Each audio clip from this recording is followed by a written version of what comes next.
Hi, everyone. I'm really excited to be here with you today. My name is Joe Walsh, and today we're going to be talking about protecting your practice from cyber attacks. So we'll talk about some of the things that you need to be aware of and also provide you with some strategies to try to avoid becoming a victim of a cyber incident.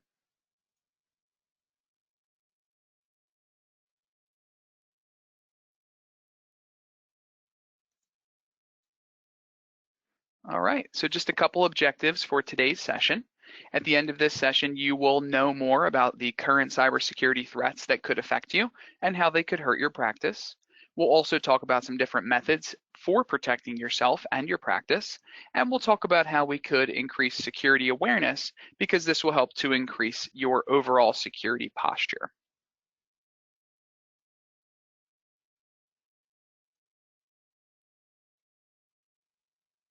All right, so just a little bit about me. My background, I've been working in IT for many years, about 20 years or so, and I accidentally became a police officer about 13 years ago. I had no interest in being a police officer, and I went on a ride along that I did not want to go on and thought it was really a great time. So I went to the police academy and became a police officer.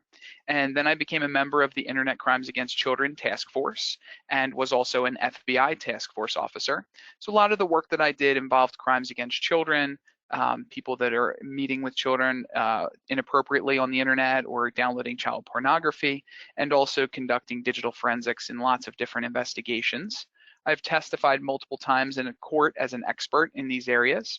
And after doing that for about 5 years, I moved into the private sector and became a security consultant.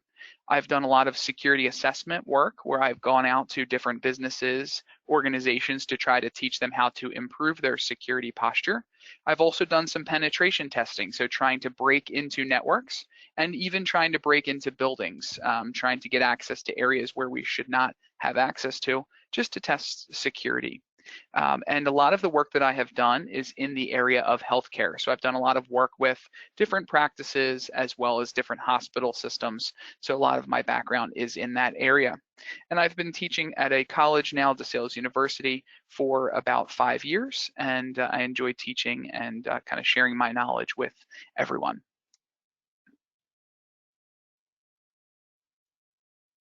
All right, so my background as far as education goes, my bachelor's is information systems. I have 2 master's degrees. One is criminal justice and digital forensics, and the other is information systems and cybersecurity, and I'm currently working on my PhD. So lots of training, keeping me definitely busy, and trying to, always learn new things as this field is constantly evolving. So also background, since most of you are pediatricians and you like children, these are my twins. My wife and I have twins who are a little over a year old and they're super cute, so I have to include them in the presentation, of course. And my wife is also a pediatrician, so I have kind of some insight into the pediatric world, but of course I had to share these guys with you just because they're super cute. I'm a bit biased, but it's okay. So why do we care about security? Why should you care? Security incidents continue to occur every single day. If you're watching the news, you're always seeing information about a new breach or a new attack or a new victim who has fallen to one of these cyber incidents. One of the things that's really concerning is that this incident that you might have happen could be absolutely devastating to your practice. You could have some financial implications, like you might need to pay for a fine, or you may need to provide credit monitoring to your patients, for example, which could certainly hurt your financial bottom line, but also your reputation. So if you have to tell your patients that you have breached their data and their private information, are those patients going to want to come back to your office? As a personal example, my grandparents will not shop at Target. If you recall, there was a Target breach in 2013, and they still refuse to shop there because they're afraid their credit card number will be compromised. So even though there's a much greater chance they'll be compromised at a restaurant by a waiter or waitress, they have refused to shop at Target. So we really do have people who will hold on to this reputation and then potentially move on to another practice, which obviously we don't want to have that happen. So as you know, with HIPAA, there's a lot of different penalties if you're not protecting patients' information.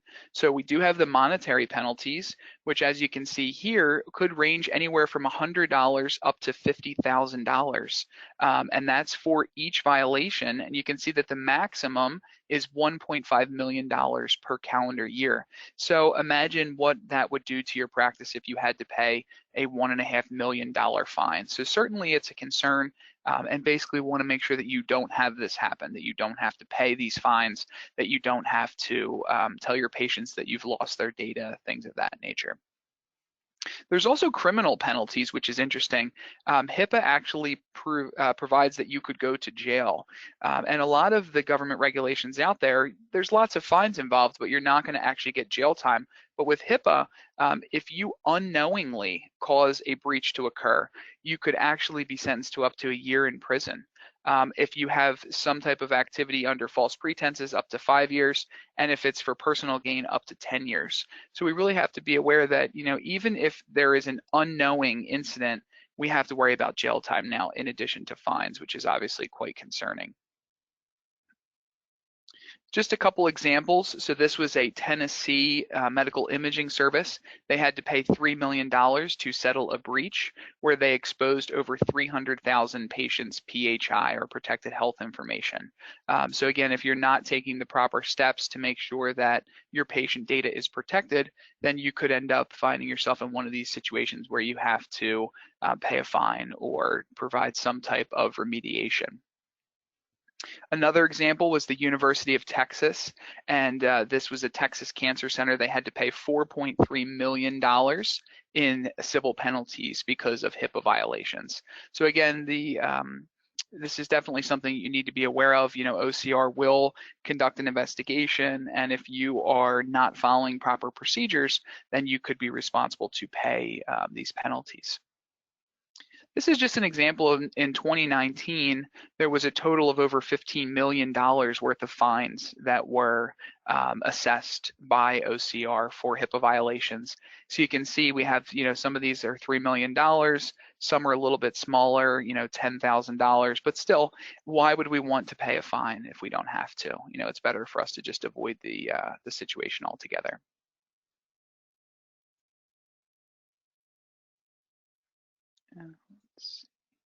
Okay, so this is another example. This is actually relatively recent. This is from March 3rd, and this was a medical practice, and they had to pay $100,000 because they did not implement the HIPAA security rule requirements. And I thought this quote was interesting here from the OCR director: "All healthcare providers, large and small, need to take their HIPAA obligations seriously." So if you're not taking the proper precautions, they're not concerned with whether you're a small practice or a huge hospital system. They are going to potentially take action against you. So it's really important that you do take the time to consider some of the things that we're going to talk about today. So this is kind of the wall of shame, if you will. A lot of these companies, or all of these companies, have been breached within the last year or so. One of the biggest concerns I have here, and I'm sure you'll feel the same way when you're looking at these different logos, if the NSA and the IRS and these big government agencies are not able to protect themselves from a breach, how can we, the private citizen or the owner of a small practice, how can we protect ourselves, right? So there's really no one immune. The smallest practice could be attacked and the largest company could be attacked. So we really need to work on, trying to figure out how we can improve our security posture to try to prevent these different things from occurring. So we're going to talk about 10 different areas that you can focus on to improve your security posture. One thing I will tell you is these are not necessarily in order of importance. So I don't want you to think that the very first one we talk about is the most important. They're all equally important, and it's going to depend on your organization and how things are working there. But just don't think that the very first one is most important, and so on. So what is the biggest threat that you are facing? So the most important threat that you need to worry about is your users. What's important to remember is that most bad things that occur on a computer are not going to happen automatically. There needs to be some user interaction. We need a user to take some type of action, which is generally going to be something inappropriate, which is going to cause us to have that security incident. So probably the most important thing you can do is user awareness training. A lot of times users don't even know the type of threats that are out there. They have no idea what types of scams are happening or what types of things to be aware of. So if you can provide them with some security awareness training, tell them about the different threats that are out there. And then when they have some type of incident occur, they'll remember, oh, we talked about this in our training, and it's really important that we avoid it. This training should be conducted regularly, at least once a year is the recommendation. So we don't want to train our employees once and then come back 5 years later. There's always new threats that are out there, and we really need to consider an ongoing security training. One of the most important things to consider is that these users already have access to your system. So if I'm an outside individual who's trying to break into your organization, I need to try to figure out how to get access to your system. One of the things to keep in mind is that your users already have access. It's not weird if they log in, they have a username and password, they're supposed to be in your system because they work there. So it's really important to understand that, is that these individuals already have a higher likelihood of hurting you, and it doesn't necessarily need to be malicious. We don't want to think about that, this is an employee who has gone rogue, who wants to hurt you. It really could just be an employee who makes a mistake. We really need to be aware of social engineering. Social engineering is where we manipulate someone into doing something inappropriate. So we could try to get them to click on a link, send payment somewhere, disclose confidential information, and basically we're using psychology to trick people. So we're trying to exploit the human factor. Your computer is never going to decide to just on a whim start clicking on links or sending money to people or giving out passwords. You're going to typically have a user who's going to be tricked into doing these things, and it's not their fault if they haven't been trained. So that's why it's important to make sure that we are giving them the appropriate training. Social engineering is very effective, and people often fall for these different types of scams that are out there. Again, we're just trying to manipulate people using psychology. So one example is tailgating. So tailgating is when you walk into a secure area and you swipe your card to get in that area to let that door unlock, and then before the door closes, I sneak in behind you. So a lot of times companies have policies that say that you have to challenge someone who tries to walk in behind you. But a lot of times we don't want to have a conflict. We don't like confrontation, so we may not necessarily offer that challenge. And then what if the attacker is doing something else? For example, I'm on the phone or pretending to be on the phone and I'm on a heated phone call. We've always been taught since we were little, we're not going to interrupt people when they're on the phone, right? So are you going to interrupt my heated phone call to ask me who I am or where my ID card is? Or are you just going to let me walk into that office or that practice or that hospital? And what we found is that a lot of times it's very easy to tailgate. You just pretend like you're supposed to be there and you just walk in behind someone who swipes the card, and now we have access to the facility. So we really need to be aware of these different kinds of things, and people will try to take advantage of you. The next thing we talk about is malicious software. This is also known as malware. So malware is just short for malicious software. There's lots of different types. There's viruses, there's spyware, Trojan horses, but malware can be very dangerous because it can destroy our files. It could allow someone to steal our information, or it could allow someone to remotely control our computer and then use that computer to take some inappropriate activity. So one of the best ways that we can prevent malicious software is to use some type of antivirus software. So you want to make sure that all of your systems are using some type of antivirus software to help to mitigate this threat. Now, keep in mind that antivirus is not perfect. So a lot of times what happens is people think, well, I have antivirus software, so I don't have to worry about viruses. It's great to talk about this with medical professionals because you're very familiar with the analogy that I like to use, and that is the analogy of a vaccine.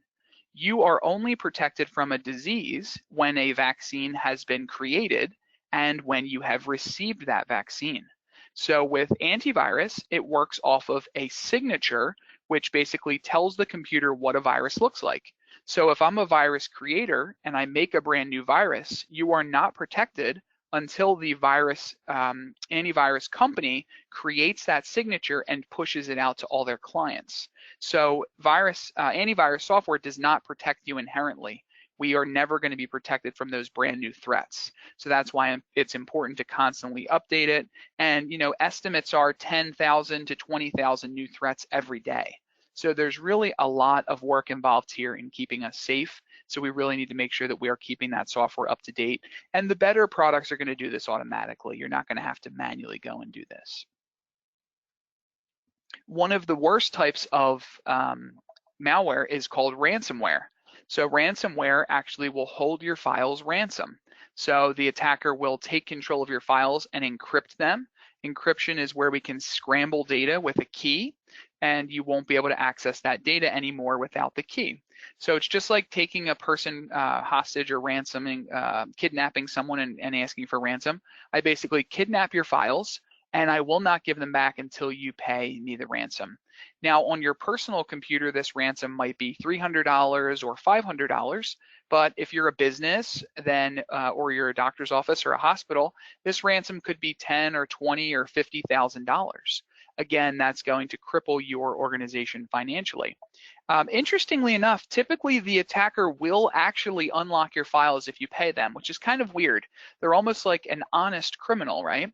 They are here to steal your money, but if you give them the money, they will unlock your files and give them back. And a lot of people don't understand why. They're like, hey, why would these people give me my files back? And the reason is because if you pay them and they don't unlock your files, you're going to tell anyone that will listen never to pay these people. But if you say, hey, I paid them and they gave me my files back, the next person that they infect with ransomware is very likely to pay them. So, it's definitely something that we need to be aware of because it's becoming so popular. And a lot of ransomware is targeting medical facilities and medical industry these days. So we'll talk a little bit about that. This is an example of a type of ransomware. You'll see a pop-up that appears on your screen, and it will say, hey, we've encrypted your files. They're asking you for a $300 payment. You can see at the bottom of the screen here, and they're asking for Bitcoin. So Bitcoin is a cryptocurrency. It's a somewhat anonymous way to pay for things online. Interestingly enough, if you don't pay them within 2 days, they'll actually raise the amount you owe them. And if you don't pay them within 6 days, then they're going to delete your files forever. So they're definitely trying to get you to pay them that ransom. Interestingly enough, a lot of these different ransomwares actually have customer service hotlines you can call. So the criminal who has encrypted your files will actually answer the phone and help you get your files back. Typically, this is you have no idea what Bitcoin is and you don't know how to buy it. They'll actually walk you through the process of purchasing Bitcoin. They'll help you to send the money to them, and then once they get it, they will actually help you decrypt your files. So they're actually friendly criminals and very helpful criminals, which is kind of interesting.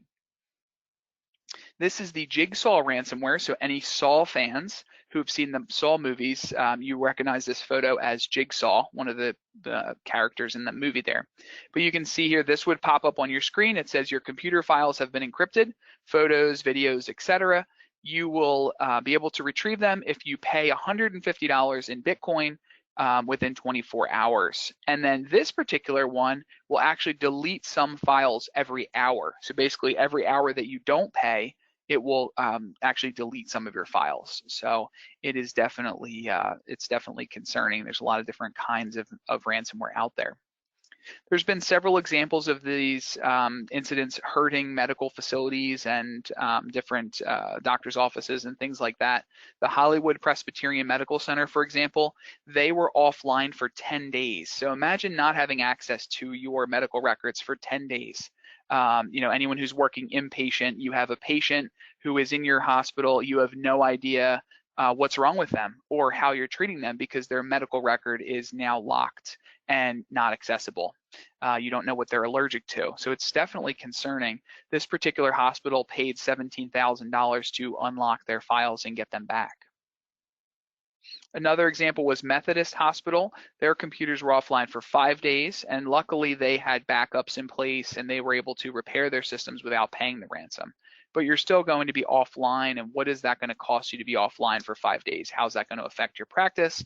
Are you not going to be able to see patients during that time? And then of course that's going to be lost revenue, plus you have to hire someone to come in and get all your computers working again and so on. We also have an example from Pennsylvania. So I'm actually from Pennsylvania, Erie County Medical Center. This was in 2017. They had 6,000 computers affected, and it cost them almost $10 million. Their systems were offline for 6 weeks. So imagine for 6 weeks switching to totally paper system, no computers whatsoever, it certainly can be a nightmare, and ransomware is definitely very scary. And then just something to think about, this probably doesn't affect a lot of our pediatric friends, but what about ransomware on a medical device? What about you have a pacemaker? A lot of these pacemakers, insulin pumps, et cetera, are being connected to the internet these days. So what happens when I take control of your pacemaker and I say, hey, if you don't pay me $300, I'm going to cause your pacemaker to fire inappropriately and I'm going to kill you. And there are proof of concept attacks that show that this is possible. We don't know that anyone's died yet, but it's certainly possible that someone could do this, which is pretty scary. They could also attack your systems that are not necessarily your medical records, but this is an example of an attack on a CAT scan system. So this was a patient needed a CAT scan, and they tried to do a CAT scan, and they actually saw there was a ransomware message on the CAT scan machine itself, so they weren't able to actually use the scanner. So obviously this is pretty scary, right? A lot of our systems, if they're connected to the internet, we have to worry about them being attacked. There's even some attacks out there on IV pumps, where someone could connect to an IV pump over the internet and then inappropriately dispense medication at a rate that is going to potentially kill the patient or hurt them. Again, there's all kinds of cyber attacks out there, but ransomware is certainly on the rise. Healthcare is definitely one of the biggest targets. There's an example here of a virus that can actually add a tumor into the results of a CAT scan or an MRI scan. So now you could trick a doctor into performing surgery on someone that is not appropriate because they don't actually have a tumor. So really scary things as we start to connect things to the internet. There's no reason that we should be connecting our CAT scan machines and our MRI machines to the internet, which allows anyone to attack them, right? So if something's on the internet, I can attack it from anywhere in the world. But if it's not on the internet, I would have to physically enter your office to attack it. So that's kind of the issue that we have when we start connecting things to the internet. So how do we get infected with viruses and malware and things like that? One of the biggest ways is email messages. So I could send you a piece of malware through an email message. Also USB flash drives. So if I have an infected USB flash drive, as I move that flash drive around, I'm going to end up moving that virus from computer to computer or browsing the internet. So if I'm just browsing the web and I go to an infected website, then I could actually infect my computer with some type of malicious software. So kind of, best practices here, we should really think about making sure that we are cautious with our email.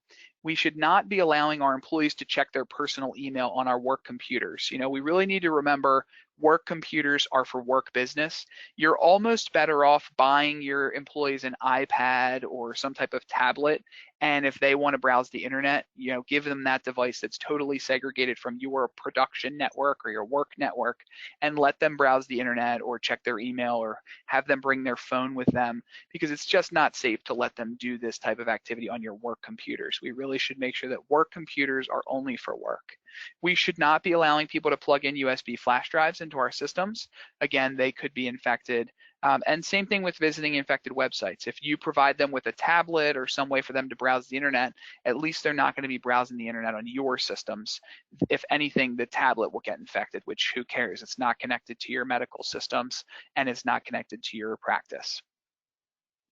Phishing is a very common way of targeting individuals. This is a social engineering attack. So you're trying to trick people into clicking on links, providing sensitive information.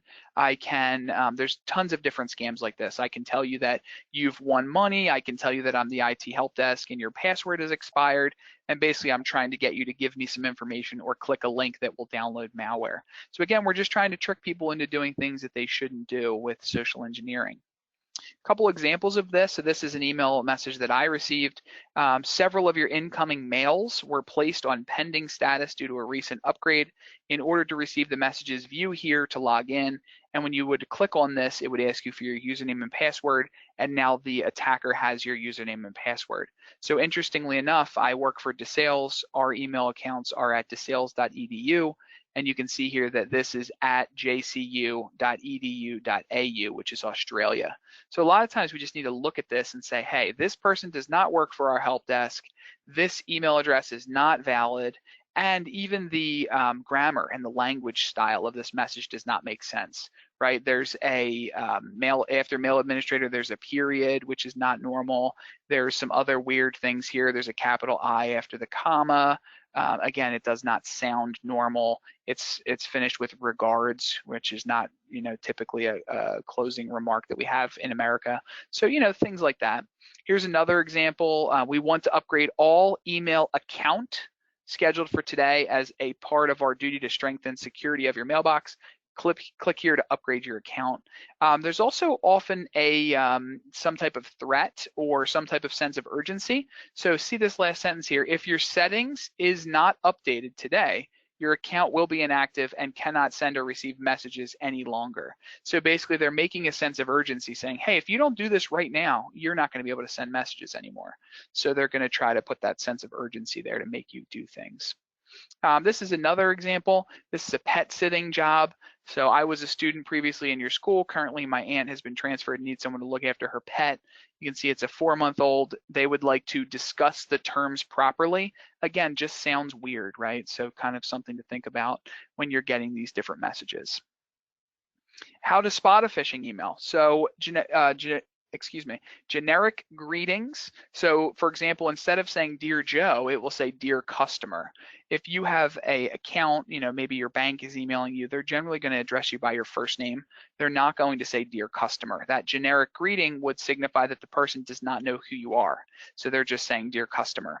Again, there's some spelling errors, grammatical errors, a sense of urgency. People are asking you for credentials, your password, your username, your credit card number. Your bank will never reach out to you and ask you for your credit card number. They know the number. They gave it to you. They're the one that handed you the card. So they know what that number is. Any type of request for personal information, we should really just pause here and say, hey, why is this person asking me for this? One thing to keep in mind is that these will not always have bad grammar and spelling. There's actually a service available on the dark web, and the dark web is kind of the underground internet where people are selling, all kinds of inappropriate things, for example. But there's actually services on there where they will proofread your phishing emails for you to make them sound more legitimate, and they'll basically make sure that they are there's no errors in them. So it's not guaranteed that there will always be a spelling error, and you should not assume that because there's not a spelling error that it is a legitimate email. Another example of an attack is Vishing. So this is just like phishing, but it's by voice. It uses the telephone. So I call you on the phone and I say, hey, I'm from the IT help desk and I need to help you with your computer. So I'm going to need your password. Your employees need to know no one's ever going to call and ask for your password. We've had a lot of scams recently where Microsoft, someone pretending to be Microsoft will call a person and tell them that there's a virus on your computer. Microsoft will never call you and tell you that you have a virus on your computer. What these scammers are doing is they are then getting access to your computer because you're giving them access to quote unquote fix the problem, and then you're giving them full access to your computer. So it's really important to kind of know that certain things just don't make sense and that they are scams. We have a lot of people that are falling for this IRS scam. I don't know if any of you have heard this, but basically someone calls and says, hi, I'm the IRS and you owe back taxes, and if you don't pay it right now, we're going to arrest you and we're going to seize your bank account. And we actually have people who are going out and buying thousands of dollars in iTunes cards to pay their back taxes. Just think before you take action, right? Why would the government ever want an iTunes card? Are they buying movies? Are they buying coins on Candy Crush? Like, it just doesn't make sense. Why would the government want an iTunes card? So, that's kind of something we have to really pause and think about. Medical device security, talked a little bit about this already. So insulin pumps, pacemakers, anything you're using in your facilities, IV pumps, we really want to make sure they don't connect to the internet. Another example of this is we've seen in some hospitals, people are charging their phones off of the medical equipment because there's a USB port on it. So whether it's the patient or it's a nurse or someone is plugging a USB cord into that medical device to charge their phone, and you're introducing vulnerabilities into that medical device. So we really need to make sure they're not being connected to the internet. We're not letting people plug things in and so on. There was a Zoll breach. This exposed almost 300,000 patients' information, and this had to do with pacemakers. So again, just kind of something to think about that, there's a lot of ways that people can be exploited, and we really need to make sure that we're taking the proper steps to protect everyone. So speaking of patient information, we really want to make sure that we limit access to PHI. Only people that should be able to access PHI are people who actually need it. They have a need to get that information for their job. You should also be routinely auditing access to PHI to see what people are looking at. So I had a case in a doctor's office where there was someone who applied for a credit card in the name of a person who had passed away. So the police showed up at this office and said, hey, we had a credit card application from here, and we need to find out who is doing this. So initially, I got called in to help with forensics. Originally, I thought it was going to be a patient. I assumed they had wireless access, and if I'm going to commit a crime, I'm not going to do it at my house. I'll do it somewhere in public, so it's harder for you to trace me. So I assumed it was a patient. So the manager of the office told me that they don't have Wi-Fi, which means that it had to be someone who was plugged into the network, meaning it was an employee. So it turns out there was an employee who was researching obituaries, finding people that died, and then was accessing the hospital system and gathering information about these people, birthdays, social security numbers, addresses, and so on, and then was applying for credit cards. So originally it was thought to be one victim. When I was finished my investigation, it was actually 61 victims that this person had done this 61 times. So really important for us to think about, are we auditing what people are looking at? Because the records this employee was pulling were not even patients of the practice. They were just random people. So we really need to be auditing what people are doing so we have an idea of if they're doing things appropriately. I'm not sure if any of you have heard of WannaCry, probably one of the most widespread ransomware attacks that we've had. This was back in 2017. This is just kind of a little pun, right? Does information security make you want to cry? But reason I'm mentioning this is because the reason WannaCry happened is because people did not update their computers. So WannaCry happened in May of 2017. In March of 2017, Microsoft realized that there was a security vulnerability and they pushed out an update for it. And the only people who were affected by WannaCry, and it was hundreds of thousands of people were affected, but if you would have installed the Windows update, you would not have been affected. So there's a lot of us that hit the install later button on our phone and on our computer. Just keep in mind when there is an update, it's because something's broken. There's a vulnerability of some sort, and Microsoft or Apple is trying to fix that. So we really want to make sure that we're installing our updates regularly so that we can keep ourselves safe. This is an example of an issue in Mac computers. Everyone thinks Macs are more secure or, can never get viruses, which is not true. But this was actually a bug with Mac operating system where when you went to enter your password, it gives you a hint, and the hint it was giving you was actually the password in clear text. So someone could just see your hint and type it in. And it was just a flaw in the operating system. But again, if you did not update it, it would do this forever until you actually install the update. You don't want to use outdated software. So Windows XP and Windows Vista have been out of support for quite some time. If you're still using Windows 7, that support actually ended in January of this year, on January 14th. What that means is there's no more security updates. So even if there's a huge vulnerability with Microsoft Windows 7, Microsoft will not fix it. They're not going to send out any security patches anymore. So anyone who's using Windows 7, we need to upgrade to Windows 10, because once these security vulnerabilities are found, it's just going to be a widespread attack basically on that operating system. If you're using Office 2010, that support ends this year in October, so you'll want to make sure that you're upgrading. So always make sure that you're keeping your software up to date. We also need to think about account management. So basically, we should only be giving accounts to authorized individuals. When someone leaves our organization, we need to make sure we turn their account off.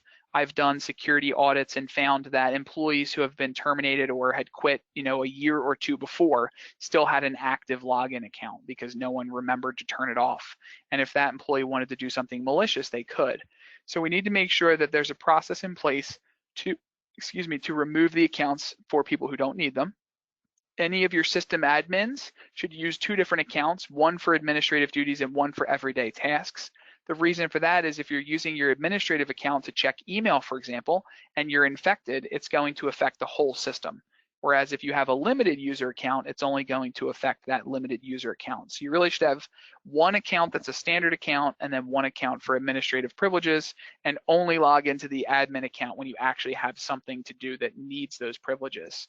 We should only give access to the resources someone needs to give their job. We should not just be giving access to everything to everyone who works here, because again, they could exploit that. We really need to say, okay, these are the 3 things you need access to do your job, so let's go ahead and give you access to those.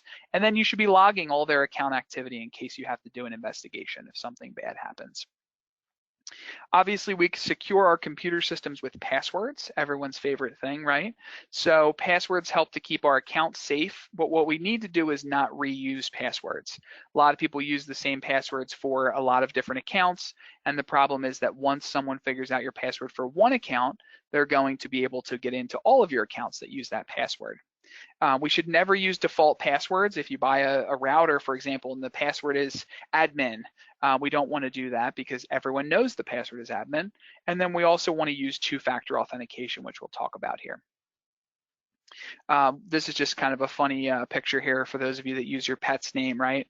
If you don't want your pet shopping online, don't use the pet's name as your password, right? Again, the default passwords using admin, and admin is the equivalent of using a cheese curl to protect your door, right? It's just not safe.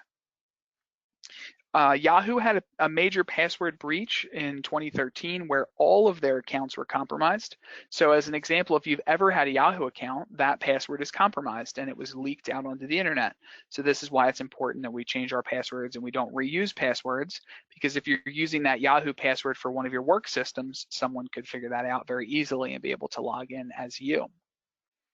Lots and lots of collections of data are out there on the dark web. So this is an example of 770 million email addresses and passwords on a hacking site.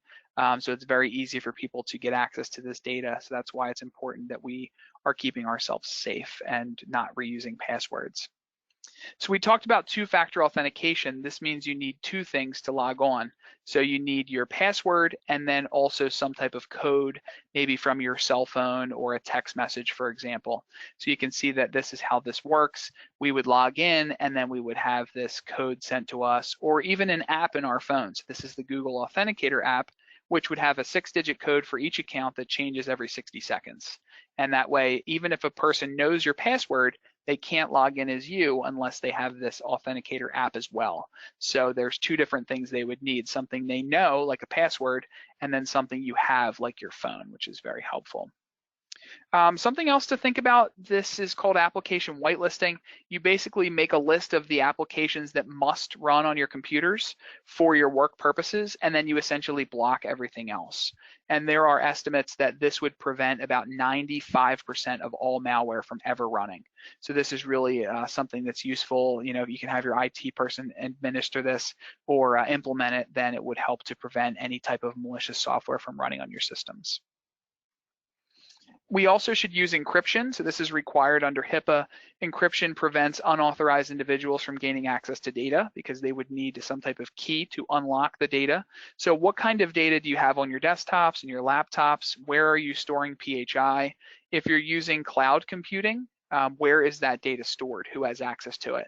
So if you're using standard cloud accounts like Dropbox or Google Drive, for example, the provider has access to that information. Google can see what you're putting there, so it's important to think about encrypting the data.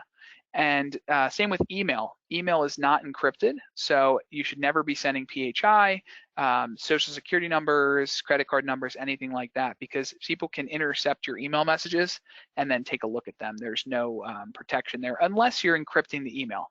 If your email system allows encryption, you could do that. A product to think about if you're putting things in the cloud is called Boxcryptor. So Boxcryptor actually allows you to encrypt data before it goes into the cloud. They have a free version and they have a paid version, but this is definitely something helpful to consider. And then we have to think about what to do when a disaster occurs. So you should have a plan for this. You should have backups for your data. A backup will help if you have a fire, a theft, or even just ransomware. If somebody tries to encrypt your data, rather than paying them to get it back, you can just use the backup copy. So you should keep your backups off-site, meaning not in your office, because if the office, God forbid, burns down, you would be able to have a copy somewhere else. Couple different ways to do this. You can have your employees take the backup home with them at the end of the night. You can have a service that comes to pick up your backup media, or you could use a cloud backup solution, which would automatically push that data off-site. You should also test your backups regularly, because the worst thing that can happen is you have an incident and then you go pull the backups out and the backups actually never worked, or there's a corruption issue. So it's important to make sure you're testing the backups so that way when you do need them, you'll have them. We also need to think about logging. We talked a little bit about this. In case an incident occurs, you need to make sure that you're storing logs of everything everyone does. This can help to figure out who has committed inappropriate activity, or lets you know what data people gained access to. What were they able to gain access to PHI or not, or did they just get access to a computer system? You should maintain the logs as required by regulatory agencies, like for example HIPAA, and then review the logs regularly for any type of anomalies or weird things that might be happening. And then what about an incident? What if an incident occurs? Do you have a plan for what to do? Do you know who to call if something bad happens tomorrow? You should have a contact that you can reach out to. You should have an incident response plan so that your employees know what to do, and you should test this plan and make sure that you keep it up to date. So that way when something happens, you're ready to go. One other thing to talk about is wireless. Wireless allows people to intercept your data or steal that data very easily. So you want to make sure that you have separate networks for your employees and your guests, and make sure that only your authorized wireless access points, if you're using them at all, are there, that someone doesn't set up a rogue access point.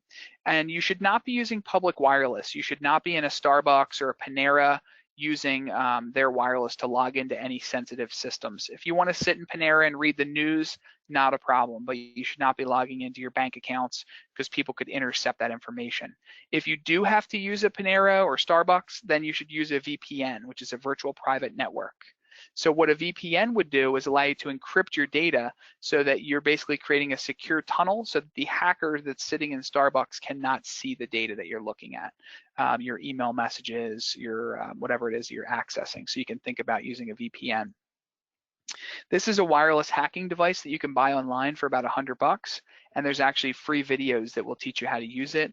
Super easy to do, and you could sit in a Starbucks and capture people's data very easily. So that's why it's important that we don't use that public wireless. We also want to make sure we're destroying our data properly, making sure that we're shredding everything. Some people do dumpster diving where they'll go into your trash cans and look for sensitive information. So it's recommended that you shred all documents. It's not even worth letting the employees try to decide whether they should shred it or not. Just shred everything. Just shred everything that you have, and it will make life easier, because you don't want to be injured by this type of people stealing this data. Same thing when you throw a computer away. You don't want to just throw away a computer. You want to make sure that you properly destroy all the data that's on the hard drive. Here's an example from a medical facility here where there was actually records that were dumped in a public recycling bin, and obviously someone found these records. So it's important that we are shredding anything that's sensitive. Webcams, just a quick thought about a webcam. If there's a webcam on your computer, people can spy on you through that webcam. So very easily, all you need to do is just put a Post-it note over it or put a piece of tape over it. If you're one of these practices where you have a laptop in your exam room and someone's able to access that webcam, you have potentially compromised people's privacy by releasing that data out onto the internet, pictures, videos, etc. So if you have a computer in your area there, you might want to just cover up that webcam so that someone can't access it. And then, of course, the last thing we talk about is really physical security. If you do not have good physical security, all of your technical controls can be very easily bypassed. If I can walk into your office and pick up a server and walk out with it, it's not going to matter what kind of passwords you have or what kind of firewalls or antivirus products, because I have physically compromised you, right? So just some things to think about. This is an example. I took this picture at the Philadelphia airport. There's a sign here that says door must be closed at all times. You can see they have the door propped open. A lot of times people are not thinking about security. This is at our local Giant. You can see there's a chair here propping the door open, and if we zoom in, it says this door must remain locked at all times. So perhaps the door is locked, but there's a chair propping it open. So, things to consider. This is a door lock that says do not lock. Why even put the lock on the door, right? So just kind of, common sense stuff. Anyone want to guess the code for this particular keypad here? Certainly we don't know the order of the digits, but we know what the 4 digits are, so we can certainly guess. And this could be fixed by by changing the code every so often so that you don't actually wear the keys off. This was actually at the OP conference in Florida. There was a person who left their phone and credit card laying out here, and very easy for me to just pick up this information, pick up this phone and what kind of sensitive information is on here. Another example, I was in a Panera. You can see there's 2 laptops here and a cell phone. No one's anywhere to be found. Very easy for me to pick these things up. I don't know why people think that Panera and Starbucks are like safe zones where no one's gonna touch your stuff. It's very strange. Be careful what people can see over your counter. So this was a store we were at, and if you zoom in here, you can see this is all the employee phone numbers. Another example is wearing your ID cards in public. So this was a Starbucks, and you can see that I was able to take a picture of this person's ID card, and then I could potentially recreate this ID with my picture on it and then walk into your facility. Here's an unattended laptop in a Starbucks. The guy was in the bathroom. Within 15 seconds, I could have planted malware on this computer that would have given me access to it forever. As soon as I walked out, I could have continued to access his computer. This is an eye doctor where the on the wall here was actually a bunch of usernames and passwords. Very easy for someone to snap a picture of this stuff. So make sure that there's nothing visible from over your counter. This is a laptop that was sitting out in Whole Foods. It actually belongs to Whole Foods. And if we zoom in on it, you can see they actually had the username and password on a sticker on the screen itself. So, just common sense stuff. It shouldn't be unattended, and it certainly should not have the username and password on it. This was an enterprise rent-a-car that I was getting a car. You can see there's a note here, and if we zoom in on it and flip it around, it's actually a credit card number. It was a full 16-digit credit card number, expiration date, and the CVV code that they had taped for whatever reason there. So, just kind of common sense stuff that we can think about. This is a roof hatch. This should be a padlock, but they just have a screw in here. So I could just take the screw out and climb up on the roof. Just things to think about. This was in Philadelphia Airport. You can see there's a bunch of money just laying out, no one around. Just think about your physical security. And then obviously this is a camera failure. It's being blocked by the sign. So, just kind of concluding here, improving your security in your organization. Think about conducting a security assessment, and to do that, you would pick a security methodology. There's a lot of them out there, and you would kind of go through and look at your practice and see how you can improve. You could also think about doing penetration testing. Have an organization come in to test your security. Think about buying cyber insurance in case something goes wrong. And then we talked about incident response. Have someone you can call when the bad thing happens. You don't want to be scrambling looking for the person to call when something bad happens. You want to have that person in advance. So, just some things to think about. And then I have a resources slide here for you, which I'm going to provide in your copy of the slides. There's lots of great resources out there, free training, and it's definitely worth checking these things out and seeing how they might be able to help you. So we'll send that out to you so that you have access to these different resources. And of course, I'm happy to answer any questions now, and I'll also provide you with my contact information in case you have any questions in the future. So thank you all for your participation and attendance, and I'm looking forward to answering your questions. I'm going to pass it back to Kimmy now, and she's going to moderate our questions and answers.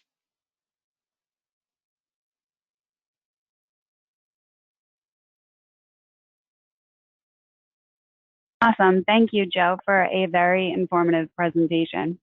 Before we go in and hop into the questions we received from our live audience, I wanted to quickly review some of the housekeeping items we went over before the presentation started. All attendees of today's live webinar will receive a copy of this presentation, the webinar recording, and CEU certificate in your inbox within 48 hours. If you liked what you saw today and would love to have industry news, thought leadership articles, and educational webinar invites sent directly to your inbox, be sure to sign up for the Pediatric Success Series. You will receive instructions on how to sign up for this in the follow-up email that will be sent out. For those of you who are interested, you're invited to stay on the line after this Q&A session for a 5-minute overview of today's webinar sponsor, Office Practicum. We also will be, during that session, we also will be addressing any of the questions that did come in regards to OP's cloud. And the last note is when you leave today's event, you will be receiving a brief survey from us. Please provide your feedback on the survey so that we can improve the future webinars. As part of the survey, you also will be able to request follow-up from an OP representative regarding the OP products and services. And with that, let's hop into some of the questions that we received. Joe, how hard is it to enable the two-factor authentication that you were talking about? So it's actually pretty easy to enable two-factor authentication, and I recommend that everyone does this for all of the accounts you have that support it. So if you're using Gmail, if you're using Microsoft Outlook, Evernote, really any Dropbox, any application these days supports it, and you have the option of either having a text message sent to your phone so that when you log on from a new system, it'll send you a 6-digit code, for example, or you could install the Authenticator app, which is a free app. It's pretty easy to set up. It takes just a few minutes, and that way when someone does inevitably get your password, which will happen unfortunately, they would not be able to log in unless they actually had your phone as well, which is very helpful. Perfect. Don't most of these IT issues call for a competent IT company to be involved by a practice? Yeah, so it's great to have an IT company, but some of these things you can do even if you don't have an IT company. For example, that security awareness training. There's free security awareness training out there on the internet that you can use. You could hire a company to do, a little 1-hour session, for example. There's a lot of ways to do that. But yeah, some of these things, for example, application whitelisting, you would want to have an IT person do that.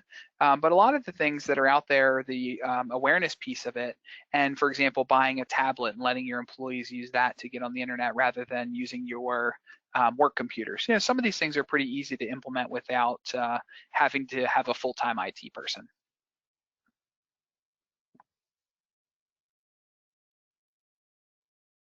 Another question that we received was, does the information addressed also pertain to third-party vendors, which assist our practice, for example, a billing company? Yeah, so definitely you want to make sure that you're conducting due diligence when you do hire vendors, and you'll want to ask them about their security procedures, ask them if they've conducted a security assessment, ask them if they've done penetration testing, and that will make sure that you are doing your due diligence. Now, certainly it's not your fault if they tell you that they do something that they don't do, but by you asking them and asking for copies of their security audits and things like that, that can help you to avoid those HIPAA issues. The other thing you'll want to do is make sure your vendors are HIPAA compliant. Any vendors that you're using, you'll want to make sure that they are following those HIPAA security rule requirements. That way you're not held responsible for that. Awesome. In your opinion, what is the best way to manage passwords? So for managing passwords, I recommend using a password manager. There's a few different options out there. I personally use LastPass, and there's other options like KeyPass, for example. There's one called 1Password. What these are is they're kind of vaults that keep all of your passwords, and they let you use a different password for every single application that you're going to access and every single website. They automatically fill the password for you when you go to log into the site, so you don't have to enter it manually, which is really helpful. It lets you use a very long, complex password, and then you only need to remember your master password, that one password that gets you into the vault. And then this way, if anyone does compromise one of your accounts, they only have access to that one account as opposed to being able to get access to every account that you have. Okay, and we have someone asking if you don't mind reviewing what whitelisting is. Yeah, absolutely. So application whitelisting means that you would create a list of all the applications that need to run on your system for business purposes. So for example, let's say you're running OP, you're running Word, you're running Excel and QuickBooks. And what you would do is you would put those 4 or 5 items in the list of allowed programs, and then you would tell the computer, do not run any programs that are not on this list. And then what that does is if you do get malicious software malware on the computer, it won't run because it's not on that whitelist of allowed programs. Okay, and since we are nearing the top of the hour, I'll use this one as our last question. We have an audience member looking for an opinion if you think that the practice should provide wireless internet access for patients.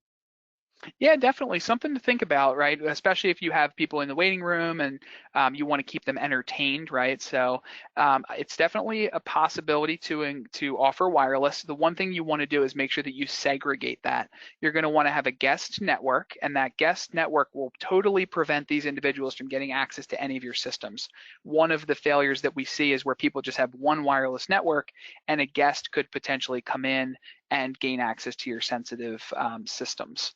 So definitely provide a guest network that's totally separate from your official business network, and then that would help to increase the security that you have there while still providing some a capability for your customers or your patients to be able to enjoy themselves while they're waiting. Awesome. Thanks again to Joe Walsh for his expertise and to all of our attendees for attending today's event. If you are interested in learning about Office Practicum, the sponsor of this webinar, please stay on the line for a quick 5-minute overview of our products and services. And with that, I'd like to introduce OP's Client Solutions Manager, Michelle Angelo. Thanks, Kimmy. And thanks again, Joe.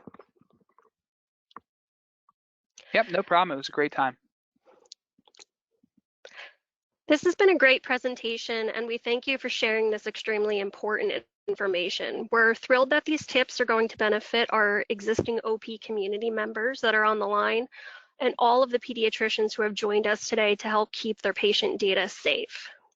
Whether you've been an OP customer for 25 years or you're only just hearing of us now, we hope to have a few more minutes of your time to share how OP's tools can add value to your practice alongside the techniques Mr. Walsh just shared.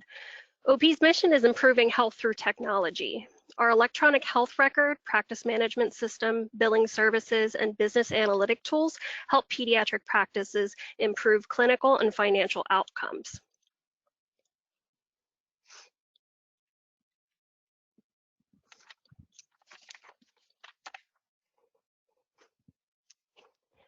And I wanted again to thank the existing OP users on webinar today who add their patients and practices to our OP community. We never take for granted how important the relationship is that you have to your patients and that you trust us to help to manage the 6 million lives represented in our systems across the country.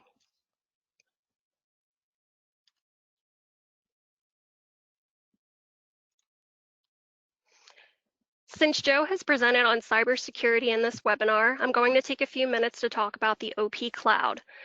Since we've architected our first cloud instance in 2011, 62% of our client base to date is on the OP Cloud. Each month, we continue to migrate more of our existing on-premise OP clients to the OP Cloud solution. It's no secret that cyber attacks have been steadily on the rise. PHI from medical practices is more desirable to hackers than credit card or social security numbers. At OP, a top initiative has been to perfect a safe and secure cloud environment for maximum protection of client data. With technology and security standards constantly changing, there's never been a better time to switch to the secure OP Cloud solution. Security is our #1 priority for the OP Cloud, and I wanted to take a moment to discuss a few of the things that we put into place to make sure your data is secure.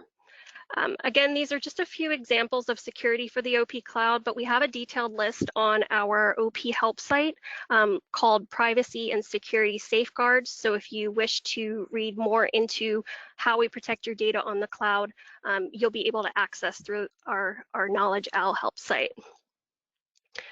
We're hosted in a maximum security AWS environment.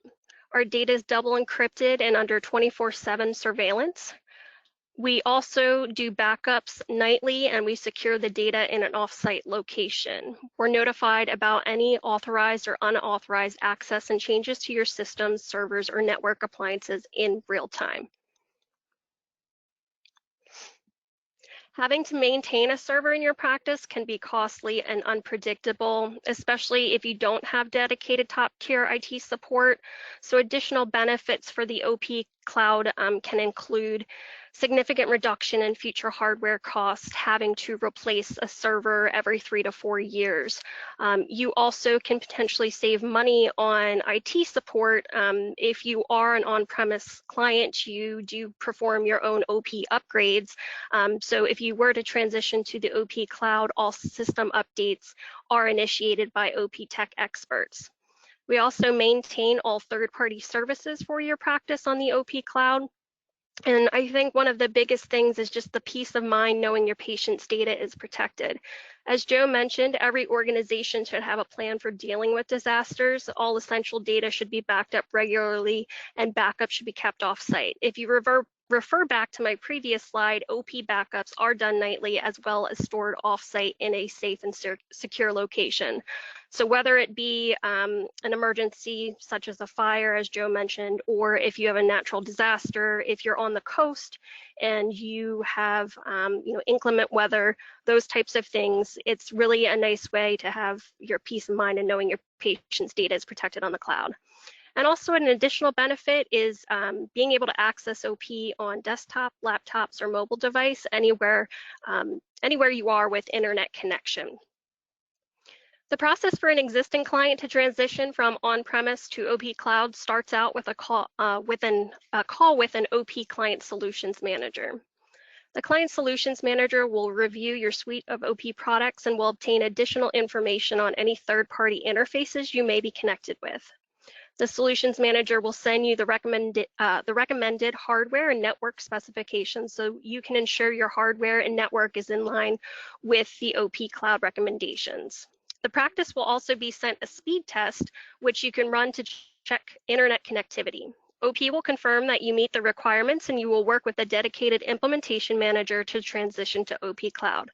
Our IT team connects remotely to your server and will transfer your OP database over to the cloud. And when you arrive at the office the next morning, you will be connected to OP via the cloud.